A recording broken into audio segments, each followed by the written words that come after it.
Des chevaux lancés au triple galop pour ramasser une carcasse de mouton et la jeter dans le camp adverse, ou encore des joutes équestres où l'ennemi est visé par un javelot.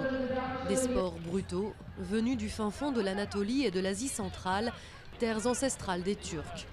Aujourd'hui, lors de ce festival des sports turciques à Istanbul, ils sont mis à l'honneur avec un objectif politique, enflammer le patriotisme turc. À dire vrai, le cheval fait partie du turc. Il faut l'expliquer aux gens. Nos ancêtres disent « un clou sauve un sabot sauve un cheval sauve un héros, et un héros sauve une patrie ».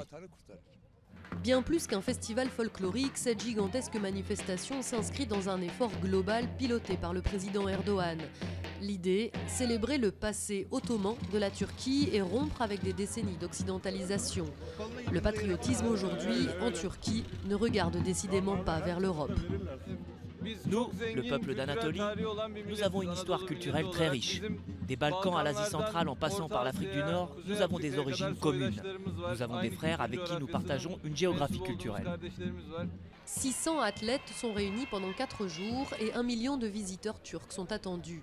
À l'honneur, les sports guerriers qui étaient pratiqués sous l'Empire ottoman, comme le tir à l'arc traditionnel. Depuis quelques années, les clubs font le plein de jeunes volontaires nourris aux séries télévisées à la gloire de l'armée ottomane.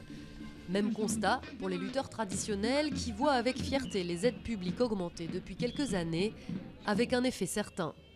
Au dernier championnat d'Europe, nous avons signé un record historique en remportant 5 médailles d'or. La puissance passée des Turcs est en train de ressurgir partout. Une puissance passée pendant laquelle l'Empire ottoman a régné en maître des Balkans au pays du Golfe. Un retour en force comme un pied de nez à l'Europe, à laquelle l'adhésion n'a jamais semblé plus éloignée pour les Turcs.